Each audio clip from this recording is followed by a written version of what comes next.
Nous allons maintenant ensemble écouter ce que le Seigneur veut nous dire au travers de sa parole. Est-ce que vous allez bien? Vous êtes en forme? Oui, il y en a qui sont en forme, d'autres moins. C'est normal. La vie n'est pas, comme on le dit souvent, un long fleuve tranquille. Mais il paraît que le monde va mal. Qu'est-ce que vous en pensez? Dans l'immense majorité, tout le monde pense que le monde va mal, même très mal. Il y a parfois de bonnes nouvelles, on en a eu une cette semaine à l'échelle mondiale, c'est la libération d'Ingrid Betancourt et on peut tous s'en réjouir. Je me réjouis de son approche qu'elle a eue également avec son créateur. Elle a une culture, je ne sais pas, on ne peut pas mesurer quelle est l'expérience qu'elle a fait, je crois réellement qu'elle a fait une expérience. Il y a parfois, dans ce monde qui va très mal, de bonnes nouvelles. Parfois. Je ne sais pas, je vais oser la question, est-ce que la vie est belle pour vous? Soyez sincères, attendez, avant de répondre. Attendez, C'est pas parce qu'on est à l'église, au culte, et puis que vous avez quelque peu oublié vos soucis et vos tracas de l'extérieur. Soyez sincères. Est-ce que la vie est belle pour vous? Amen. Je vois néanmoins des gens qui, en toute honnêteté, secouent la tête de manière négative. Et je comprends. Et je ne juge pas, absolument pas. À quoi ça me sert de dire la vie est belle si en réalité elle ne l'est pas? C'est de l'hypocrisie. Je voudrais prendre juste un verset en introduction. Je voudrais ce matin que nous soyons tous encouragés. Je sais que les temps sont difficiles. Je sais que pour beaucoup l'avenir paraît bien sombre. Et parfois, on est dans un tunnel et on n'en voit pas le bout. On n'imagine même pas le bout de ce tunnel. Je voudrais ouvrir la parole de Dieu dans le livre de Jean, au chapitre 14 et au verset 27. Voilà ce que Jésus nous dit. Jean 14, verset 27.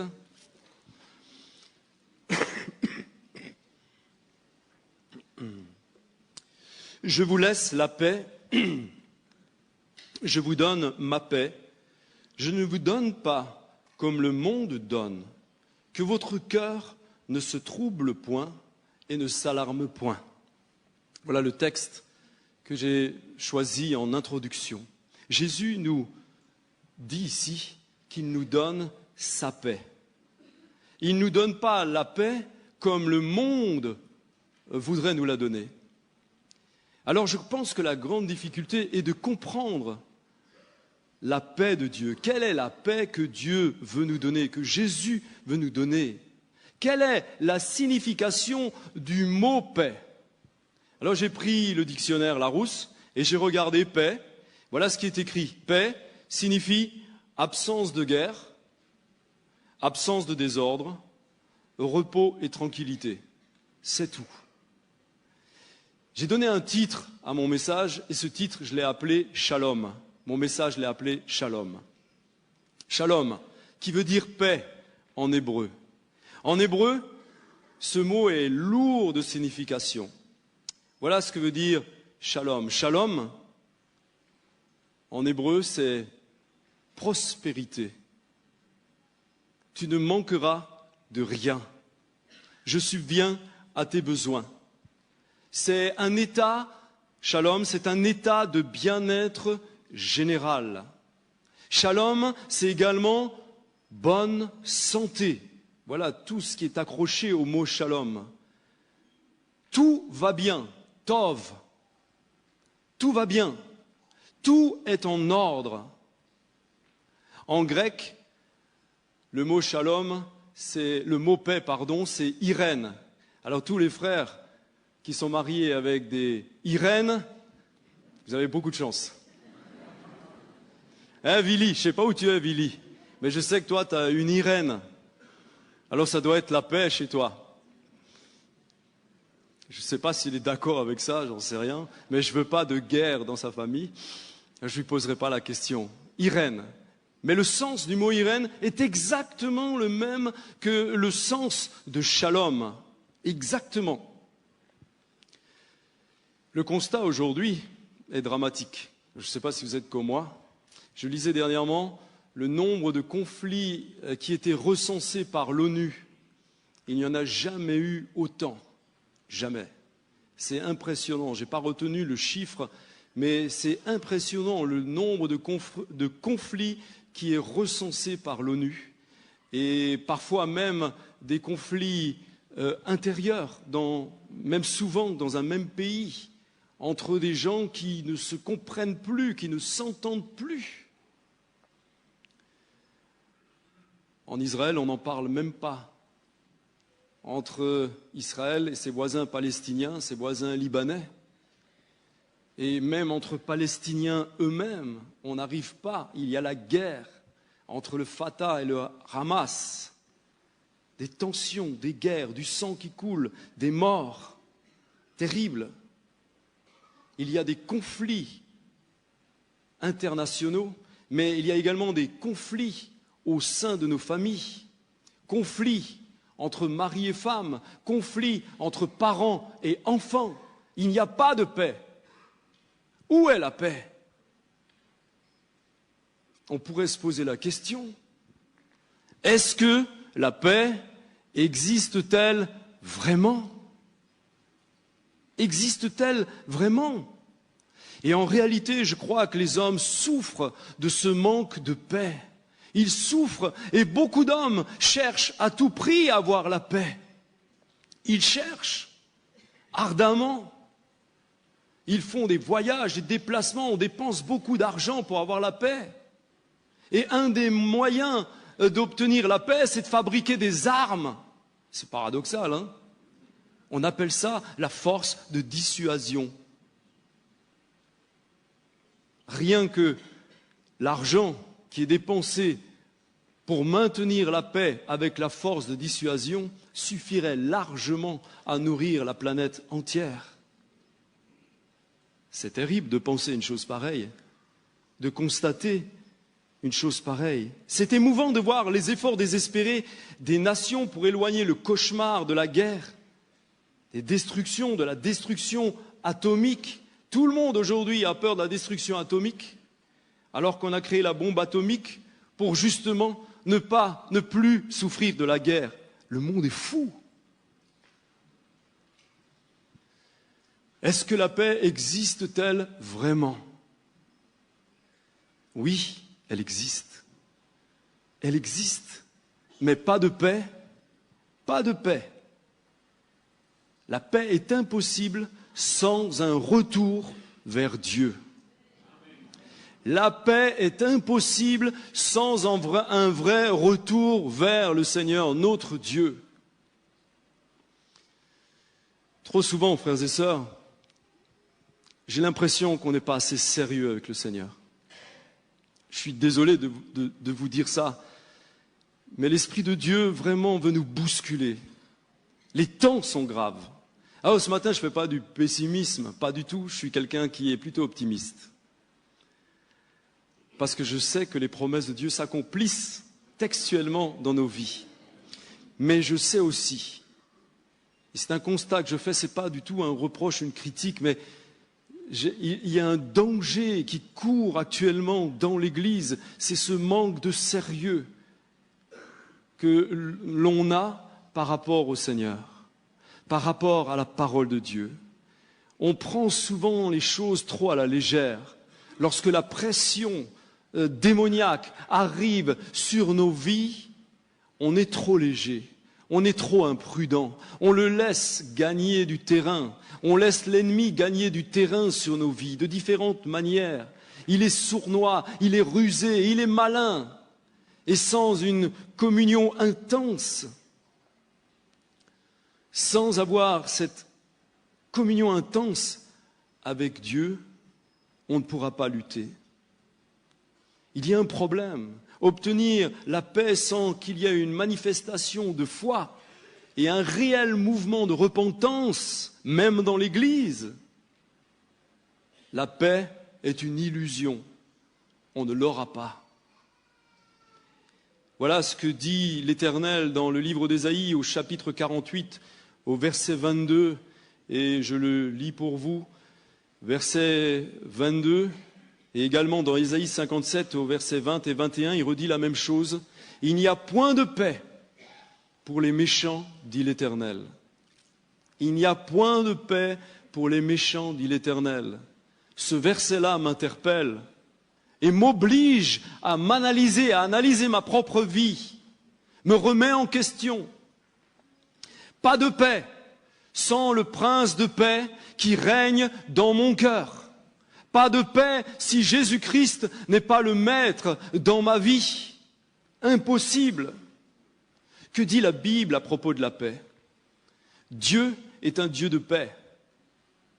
Cette affirmation revient très souvent dans l'Écriture, dans Romains 15, 33, 16, 20, 2 Corinthiens 13. Il y a une quantité de textes qui nous dit que Dieu est un Dieu de paix. C'est une affirmation qui revient régulièrement dans la parole de Dieu, parce que c'est une réalité. Dieu est un Dieu de paix, et il veut que nous vivions dans la paix.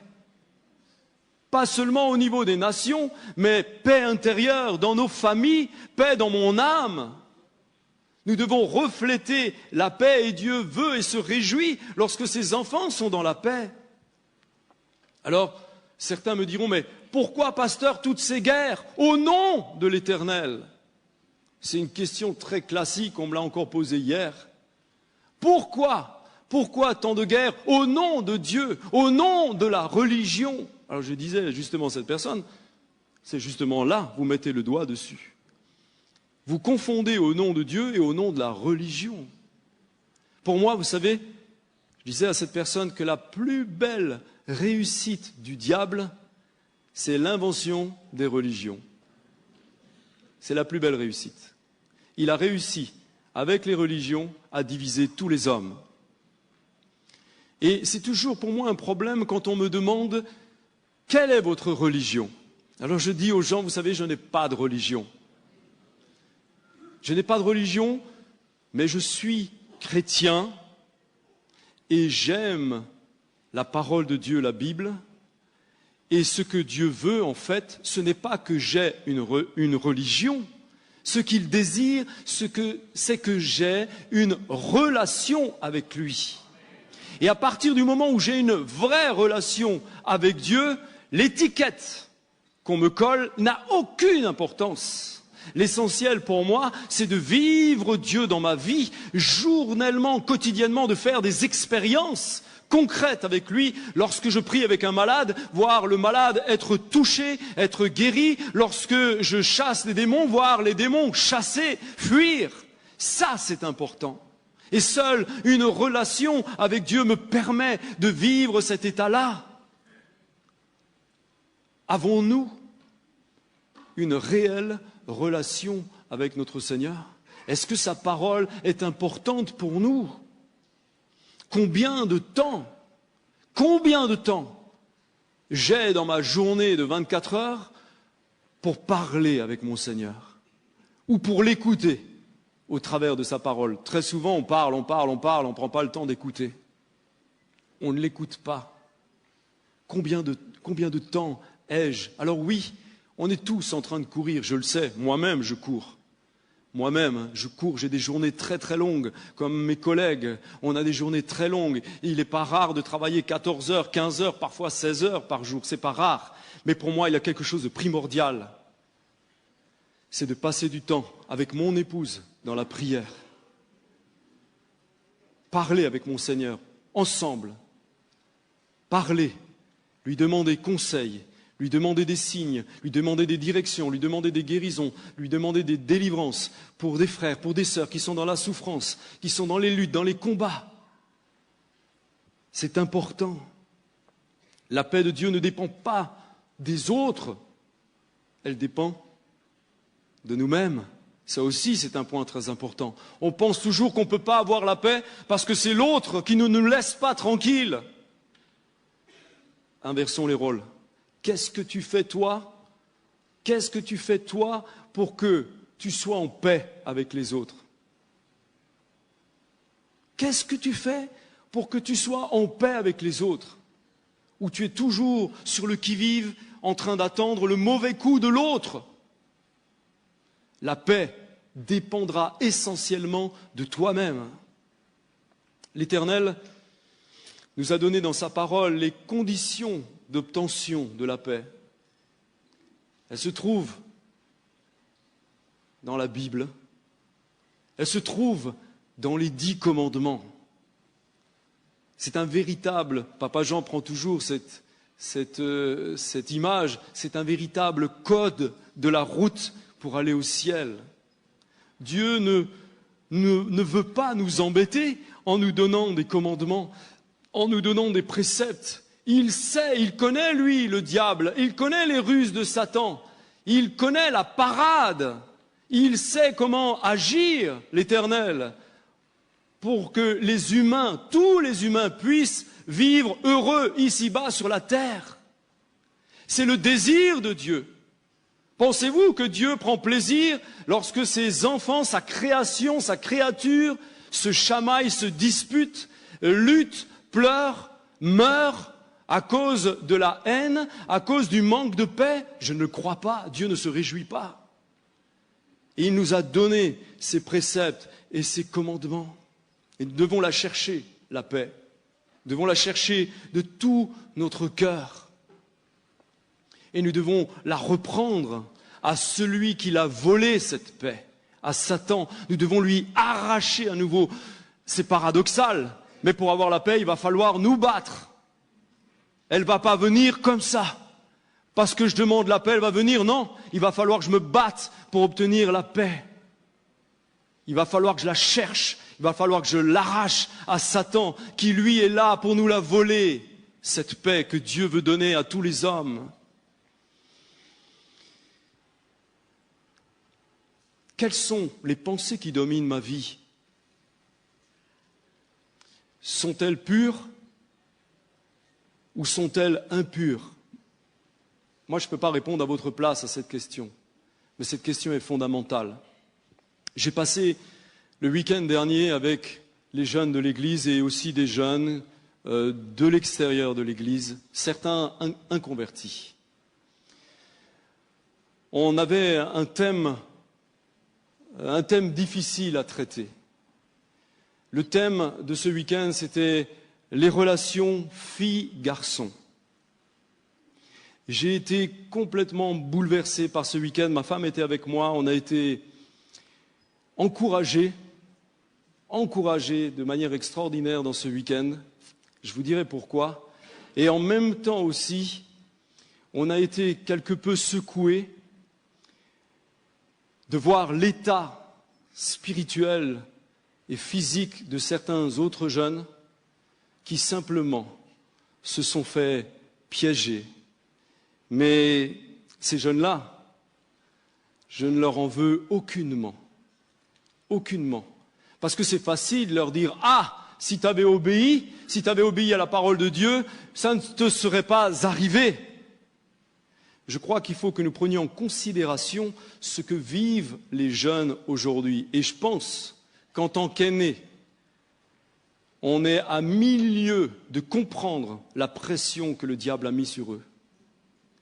Si on ne les écoute pas, si on ne prend pas du temps pour les écouter et pour comprendre ce qu'ils peuvent vivre. Oui, moi aussi, au début, je leur disais, vous savez, moi aussi, j'ai vécu la pression, les moqueries, parce que j'avais décidé de rester pur dans ma vie jusqu'au mariage. Moi aussi, on se moquait de moi.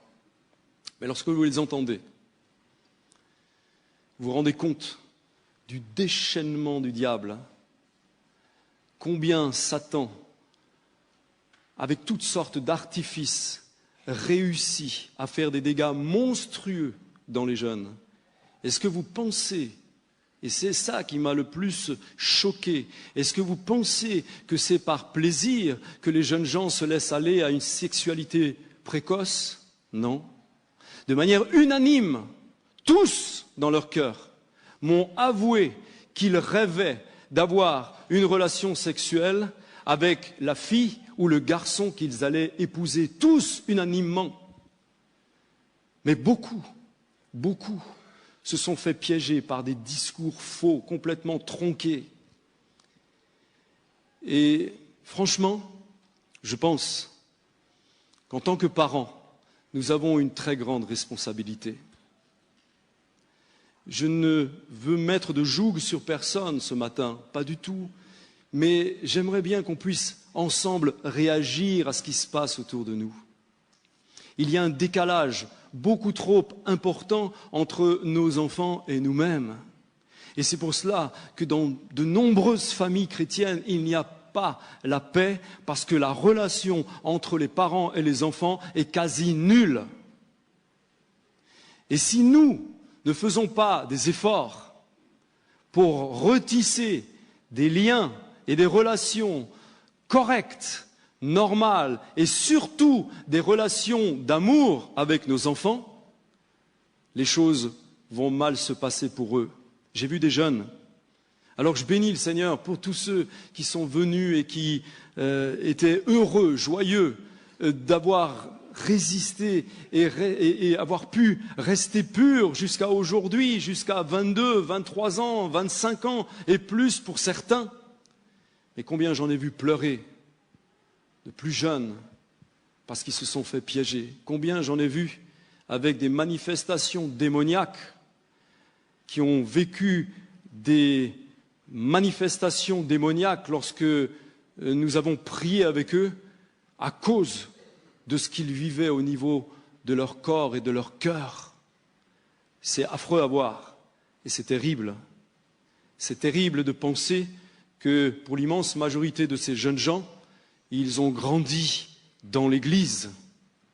Ils ont été élevés par des parents chrétiens. Mais que s'est donc passé?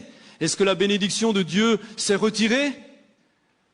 Je pense, en toute honnêteté, que nous devons réfléchir à ce qui se passe autour de nous et que nous devons à tout prix essayer de comprendre ce que vivent nos enfants et nous mettre à leur niveau. Il ne suffit pas de leur dire « il ne faut pas faire ça parce que sinon tu iras en enfer ». Non. Si nous ne sommes pas remplis d'amour, et si nous n'essayons pas de comprendre et de nous asseoir près d'eux et de vivre, d'essayer de comprendre ce qu'ils vivent et la pression qu'ils vivent, on n'y arrivera pas. On n'y arrivera pas. Il y a 4 années de cela, ma dernière fille avait 16 ans.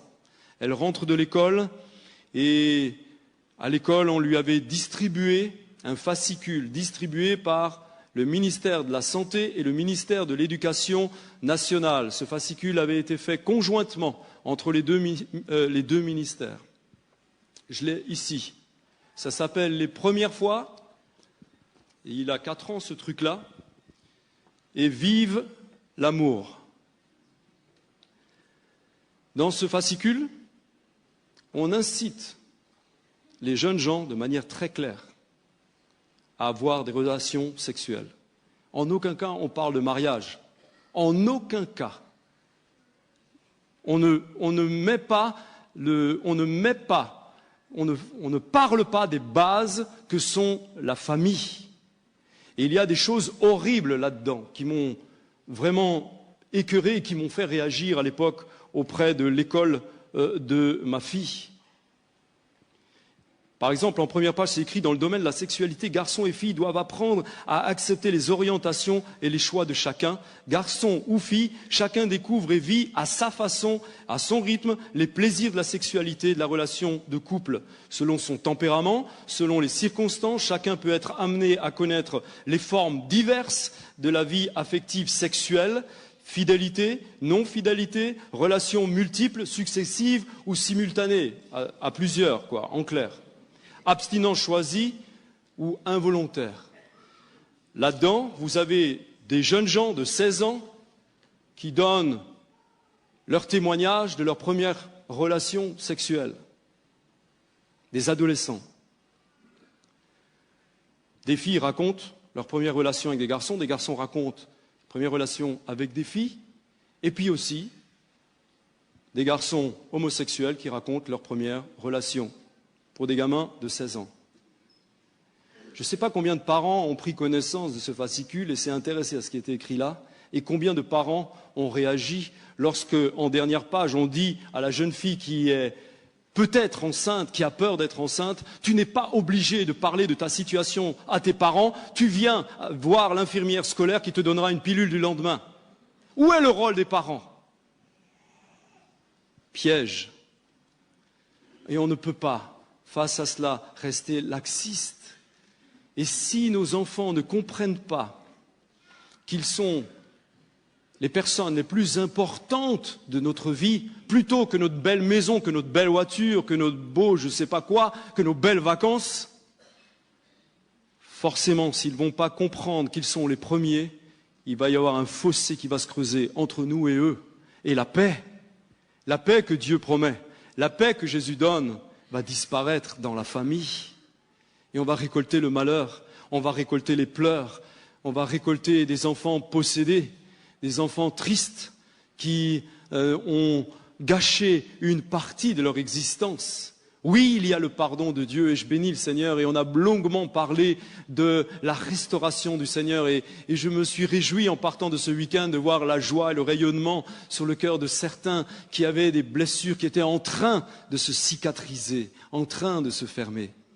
Frères et sœurs, c'est important. Nous avons des grandes responsabilités. Ce n'est pas la société. Nos enfants appartiennent premièrement à nous et non pas d'abord au gouvernement français ou au gouvernement européen. Ce sont nos enfants. On veut nous interdire d'élever nos enfants comme la Bible nous l'enseigne. Aujourd'hui, on est passible de prison si on corrige un enfant de manière physique. C'est contraire à ce que nous dit la Bible. Les conditions de paix sont donc claires dans la parole de Dieu. Dieu nous a donné le mode d'emploi. Quand quelqu'un crée quelque chose, quand un constructeur crée une machine, avec toute machine, tout appareil, ménager ou autre, il va vous donner un mode d'emploi. Alors je sais que le mode d'emploi, c'est le genre de truc qu'on n'a pas envie de lire, on le laisse dans un tiroir, on l'ouvre jamais et on appuie sur tous les boutons. Et puis après, parfois, il y a des trucs qui nous arrivent où on aurait gagné beaucoup de temps sur certains de nos appareils ménagers si on avait pris les quelques minutes qu'il faut pour lire le mode d'emploi. Parfois, et ma femme est un peu comme ça, les modes d'emploi, c'est pas son truc. Parfois, elle me dit « Ah, ça y est, et ce bouton, ça sert à ça !» On gagne du temps si on prend ce bouton-là. Dieu nous a créés. On n'est pas des machines, on est sa créature chérie. Il nous a créés et pour que nous fonctionnions bien, il nous a donné un mode d'emploi. Un merveilleux mode d'emploi. Et si ce mode d'emploi fait partie de notre vie, la machine, la créature, la création va marcher de manière parfaite et longtemps. Longtemps. Dieu nous dit dans sa parole que si nous entretenons de bonnes relations avec nos parents, nous vivrons plus longtemps. C'est Dieu qui dit ça, c'est pas moi qui le dis. Dieu nous a donné cette notice merveilleuse. Suivez les lois de Dieu, gardez ses commandements, il en résultera ce qui est écrit dans le livre du Lévitique, au chapitre 26, au verset 6. Voilà ce qui est écrit dans ce livre, Lévitique 26, verset 6. « Je mettrai la paix dans le pays. Quand vous vous coucherez, il n'y aura personne pour vous troubler. Je ferai disparaître du pays les animaux féroces et l'épée ne passera pas dans votre pays. » Nous avons dans ce passage le résultat extérieur de la paix. Mais voyons aussi les effets de la paix intérieure. La paix extérieure est importante. Moi, je suis heureux de vivre dans une génération, d'être né, dans une génération qui n'a pas connu la guerre, contrairement à mes parents. qui ont vécu cette période difficile, c'est un privilège, c'est une grâce. Et on ne sait pas combien de temps ce privilège et cette grâce peuvent durer. Nous sommes des privilégiés. La sécurité, eh bien, avec le Seigneur, avec les promesses de Dieu, la sécurité extérieure, nous l'avons lu ensemble dans ce verset, nous pouvons l'avoir si nous obéissons à sa parole. Mais il va plus loin et il nous propose aussi la paix intérieure. Dans Éphésiens chapitre 2, verset 14, nous lisons que Jésus est lui-même notre paix. Si nous avons accueilli Jésus-Christ dans notre vie comme sauveur personnel, nous avons la paix intérieure. Nous avons la paix intérieure, la paix de l'âme. La paix de l'âme, c'est quelque chose de très important. Et Dieu nous dit, il change le rebelle repentant. Celui qui était rebelle et qui se repent, il le change en une nouvelle créature de paix. Il est capable de changer un rebelle et d'en faire une créature de paix. 2 Corinthiens, chapitre 5, versets 17 à 21. Et si quelqu'un est en Christ, il est une nouvelle créature. Il est une nouvelle créature. Les choses changent dans notre vie. Cette paix n'est pas un produit artificiel, passager, le prix d'un effort humain, non. Cette paix, c'est l'effet du Saint-Esprit qui rentre dans notre vie, qui rentre dans notre temple, qui rentre dans ce que je suis, parce que je suis repentant, parce que je demande pardon au Seigneur et je lui dis, Seigneur, aide-moi. Aide-moi à laisser tomber, Seigneur, tout ce qui ne vient pas de toi, toute la pourriture que Satan me propose, toute la pourriture qu'il propose en te disant « Ah, c'est pas trop grave, quelques images pornographiques, c'est pas grave, laisse, Arrêtons cela, frères et sœurs, c'est important.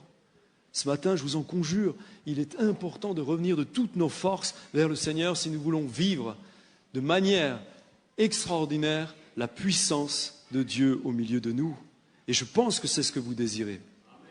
Alors il y a un prix à payer. Ce prix, c'est de nous sanctifier. Ce fruit de l'esprit, il est bon.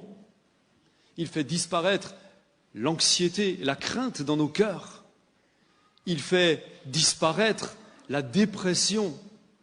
La dépression, mais c'est terrible. La dépression. On a l'impression que dans le dernier siècle, on a découvert vraiment ce qu'était la dépression. Et le nombre de gens qui est atteint par la dépression, c'est effrayant. Mais aussi, le nombre de chrétiens qui sont atteints par la dépression, pour moi, c'est effrayant aussi. Et je ne suis absolument pas critique à l'égard des chrétiens qui peuvent être atteints de dépression pour avoir subi moi-même dans ma propre famille ce phénomène.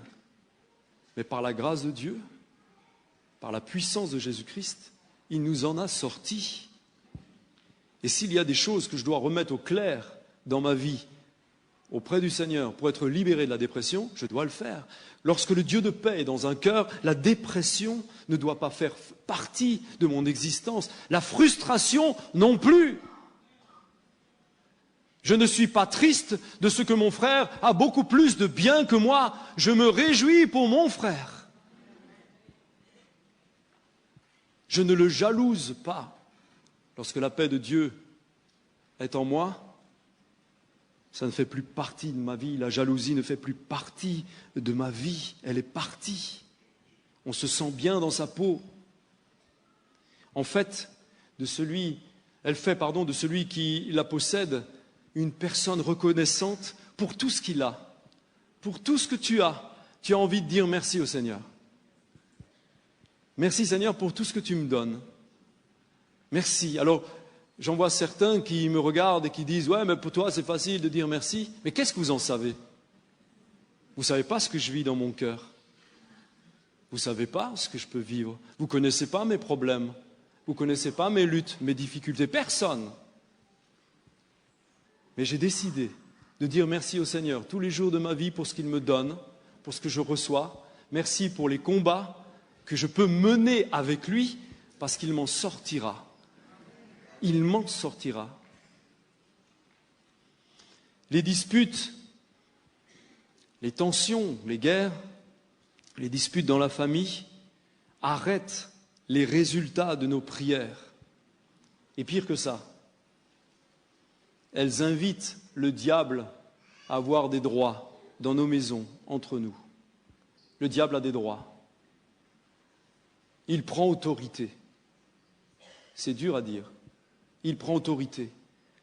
Les disputes paralysent la puissance de Dieu dans nos vies. Alors, comprenez-moi bien, il ne s'agit pas d'être d'accord avec tout et avec n'importe quoi, sous prétexte de ne pas avoir de disputes avec nos enfants, avec notre femme, avec notre mari, avec nos amis. Il ne suffit pas d'être d'accord avec n'importe quelle couleuvre qu'on veut nous faire avaler et qui est contraire à la parole de Dieu. Non, nous devons dire la vérité. Nous devons dire les choses, mais remplis d'amour, remplis de l'autorité du Saint-Esprit et remplis d'amour. C'est très important. Forcément, en obéissant à Jésus, on nous cherchera querelle. On cherchera à nous faire tomber. Lorsqu'on voit la bénédiction de Dieu sur la vie de quelqu'un, Satan n'aime pas cela et il essayera de nous faire tomber. Alors, continuons à annoncer l'Évangile sans nous lasser et à annoncer la paix et la réconciliation. Paix et réconciliation vont ensemble. Celui qui annonce la paix annonce la réconciliation. Il y a toujours, lorsqu'on cherche le plan de Dieu, lorsqu'on cherche à comprendre le plan de Dieu dans nos vies, il y a toujours avec lui une solution pour atteindre la paix. Est-ce que vous croyez cela? Ça me rappelle une histoire juive. J'aime bien les histoires juives, vous savez. C'est un homme, un vieil homme qui allait mourir et il réunit ses fils. Cet homme n'était pas bien riche. Son patrimoine, c'était 11 ânes. Il avait des ânes. Et il dit à son fils aîné, « Je te donne la moitié de mon patrimoine. » La moitié des 11 ânes. À l'autre, il dit, « Tu auras le quart des ânes. » Puis au troisième, il va dire, « Toi, tu auras le 6e du troupeau. » Et puis les garçons commencent à réfléchir. La moitié de 11... La moitié de 11, ça fait 5,5. Ça commence à poser un problème. Le quart, ça fait 2,75 ânes. Et puis le 6e, ça fait 1,83 ânes. Et puis il reste un petit bout qu'on va donner à l'Éternel. Et puis le père meurt sur ces bonnes paroles. Et voilà que les frères se réunissent. Et bien sûr, ils commencent à se disputer, ils commencent à se chamailler vraiment et la tension augmente entre les frères. Et ils sont au point de s'entretuer. Et les ânes, eux aussi, dans la crèche, dans l'étable, commencent à trembler, à savoir que certains d'entre eux vont être coupés en morceaux. Alors l'aîné va dire, écoutez, on va aller vers le grand rabbin, c'est un homme sage. Et on va lui exposer notre souci, notre tracas. Et puis ce fils arrive chez le rabbin et lui explique le problème. Il lui explique la grande dispute, les menaces de mort que profèrent les uns envers les autres. Et le rabbin, très calmement, lui dit, « Mais les enfants, mais calmez-vous. Moi, j'ai une ânesse là, une vieille ânesse, elle me sert à rien. Je vous la donne. Et puis comme ça, vous pourrez faire votre partage tranquillement. » Alors, le frère aîné rentre à la maison, il est soulagé. Il est soulagé. Et il dit, Rabbi m'a prêté son âne. Et enfin, frère, nous allons pouvoir rester ensemble en paix. Alors il commence à faire le partage. La moitié de 11 ânes, de 12 ânes maintenant, puisqu'il y a l'âne du Rabbi, ça fait 6. Le quart de 12 ânes, ça fait 3. Et le tiers... le 6e, ça fait 2. Et le partage est fait. Et ils ont un problème maintenant. Ils ont un problème. Parce que 6 plus 3, ça fait 9. Plus 2, ça fait 11. Il restait l'âne du Rabbi. Et les gars se regardent et ils disent, mais il sert à rien cet âne-là. Il nous embête maintenant. on va le ramener au rabbi. Il le ramène au rabbi, il dit, tiens, il sert à rien ton âme, prends-le. Je ne sais pas pourquoi on est venu te déranger. Et le rabbi riait. Le rabbi était content. Il était content parce qu'il a réussi à emmener la paix. Il avait compris tout de suite le problème de ces jeunes gens. Sommes-nous, frères et sœurs, des instruments de paix? Avons-nous le désir d'être des instruments de paix pour le monde qui nous entoure, pour nos familles qui nous entourent? Avons-nous ce désir ardent d'être des instruments de paix? Pour que la paix règne, nous devons apprendre à donner du temps à celui qui donne la paix. Je l'ai dit tout à l'heure. Combien de temps je consacre au Seigneur? Si nous-mêmes, nous sommes en paix, dans notre vie, dans notre âme, à l'intérieur de nous-mêmes, à l'extérieur, par rapport à nos affaires, par rapport à tout ce qui est autour de nous, si nous sommes en paix, eh bien, nous serons des instruments de paix. Si nous sommes en paix, nous allons procurer la paix.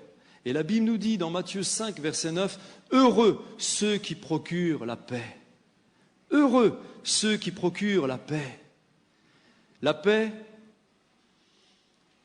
se construit sur 3 piliers principaux. La paix, d'abord il faut chercher la paix avec Dieu, et je l'ai dit tout à l'heure. Repentons-nous, revenons de tout notre cœur vers notre Seigneur. Faisons la paix avec Dieu. Arrêtons de marcher selon notre tête, selon nos désirs à nous, et faisons la paix avec Dieu. Ensuite, le deuxième pilier, c'est d'avoir la paix de Dieu en nous. Et le troisième pilier, c'est le Dieu de paix avec nous. Quand l'Esprit de Dieu est en nous, ça se sent, ça se voit.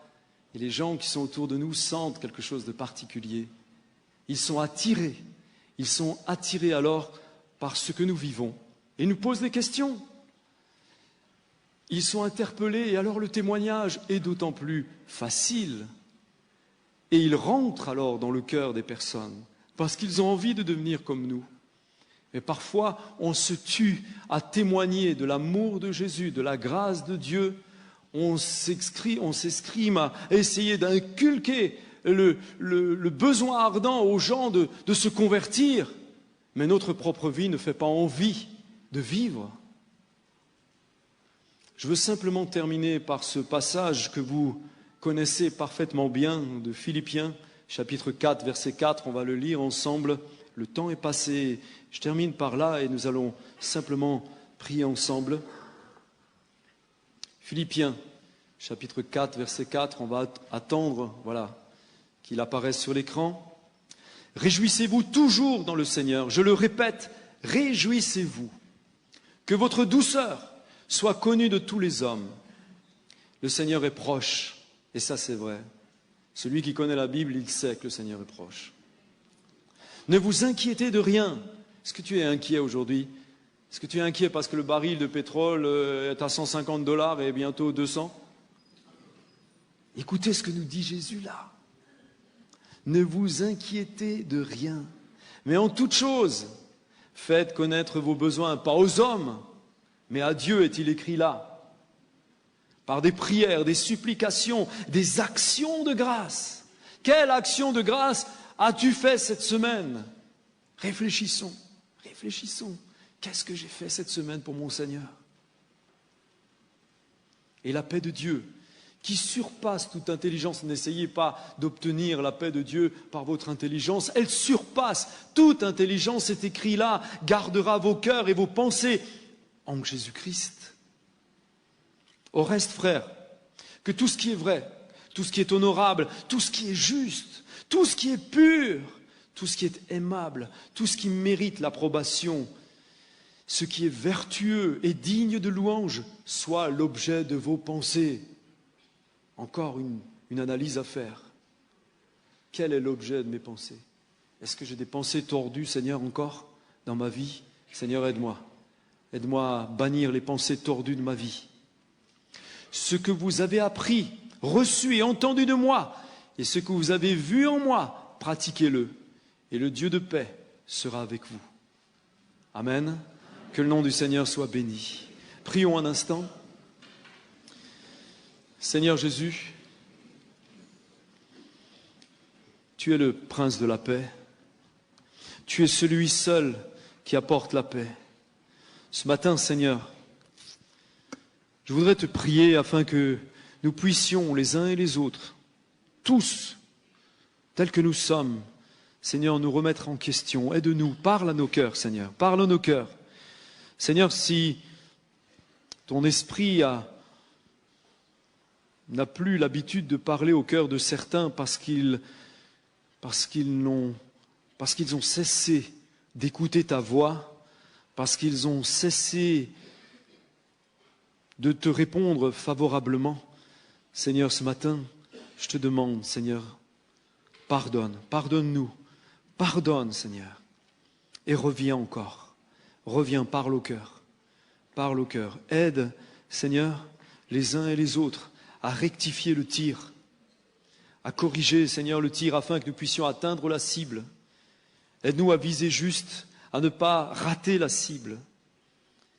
Rater la cible, c'est pécher. C'est le terme même du péché, c'est la description du péché. Et nous ne voulons pas rater la cible. Nous voulons, Seigneur, tirer dans le mille, réussir dans l'entreprise qui est devant nous, Seigneur. Réussir dans l'appel que nous avons reçu de ta part. Seigneur, pas dans nos convictions à nous, Seigneur Jésus, mais dans les tiennes, dans ce que tu nous enseignes dans ta parole. Seigneur, merci pour tes préceptes et tes commandements, et aide-nous, Seigneur.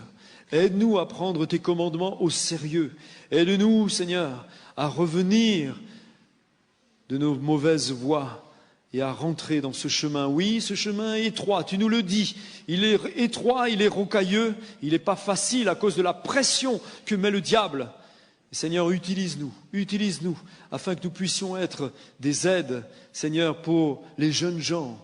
Seigneur, des aides pour nos enfants, des aides pour nos familles, les jeunes qui sont perdus, qui sont entraînés, Seigneur, de manière injuste vers des dérives terribles, soit dans la sexualité, soit dans la drogue ou dans toutes sortes d'autres liens, Seigneur, dans le vol, dans toutes sortes de choses. Seigneur, plutôt que de les mépriser, aide-nous, Seigneur, à les aimer et à les interpeller avec amour. C'est ce que tu as fait, toi, quand tu es venu sur terre. Tu es allé vers le pécheur et tu l'as aimé. Ça a énervé tous les gens qui étaient religieux, ça les énervait. Mais tu les as changés grâce à ton amour, Seigneur. Remplis-nous de ton amour. S'il te plaît, Seigneur, redonne-nous cette dimension d'amour qui va nous permettre de vivre dans une grande paix. Oh, que ta paix vienne sur l'Église, Seigneur Jésus. Que toute la gloire te soit rendue, notre Dieu. Amen.